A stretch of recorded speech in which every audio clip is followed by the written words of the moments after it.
Guys మీకు ఒక important message. మీరు టెంపుల్కి వెళ్ళేటప్పుడు మీరు ఒకటి నోటీస్ చేసిరా? బట్ నాకు తెలిసి అయితే ఎవరు నోటీస్ చేయరు అనుకుంటా. ఎందుకంటే మీరు టెంపుల్కి వెళ్ళిన తర్వాత ఏమవుతుందంటే మీ బ్రెయిన్ కామ్ అయిపోతుంది, మీ ఎంటైర్ నర్వస్ సిస్టమ్ యాక్టివేషన్లో ఉంటుంది. అప్పుడు మీకు ఏమనిపిస్తుంది అంటే మీకు ఎటువంటి ఆలోచనలు ఉండేవి, బ్యాడ్ థింగ్స్ ఉండే, మంచి పీస్ఫుల్ ఉంటుంది. అదే పీస్ఫుల్నెస్ని మీరు టెంపుల్కి వెళ్ళకున్నా సరే కానీ 24 hours ఎట్లా ఉండాలో నేను హ్యాకింగ్ చెప్తా. ఏం చేయాలంటే మీరు చేయాల్సింది ఒకటే, బ్రీతింగ్ మీద కంట్రోల్ ఉండాలి. 24 hours బ్రీతింగ్ మీద కంట్రోల్ ఖచ్చితంగా ఉండాలి నీకు.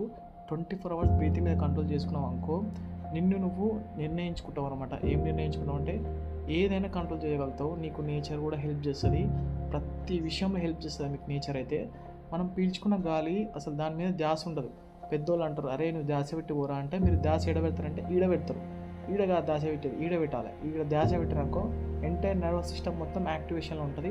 అప్పుడు మీరు మీ బ్రెయిన్లో consciousness, sub consciousness, super consciousness minds ఉంటాయి.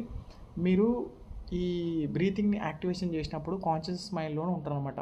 అప్పుడు మీరు ప్రతి దాన్ని డీటెయిల్గా చూస్తారు, డీటెయిల్గా ఏమైనా చూసినా సరే గుర్తుకుంటుంది ప్రతి ఒక్కటి. అందుకనే మీరు సూపర్ కాన్షియస్నెస్ మైండ్ కావాలంటే ప్రతిరోజు మీరు సాయంత్రం రోజు బుక్ రీడ్ చేయాలి. అప్పుడు సూపర్ కాన్షియస్నెస్ మైండ్ అవుతుంది మీకు. అందుకనే మీరు మెడిటేషన్ చేయాలి. మీ గురించి మీరు ఆలోచించడమే మెడిటేషన్. మెడిటేషన్ అంటే ఏం లేదు, మీ గురించి మీరు ఆలోచించాలి, బ్రీతింగ్ ప్యాటర్న్ అబ్జర్వ్ చేయాలి, మంచి కామ్గా కూర్చొని ఒక 1/2 hour పాటు కళ్ళు మూసుకొని ఉండాలి.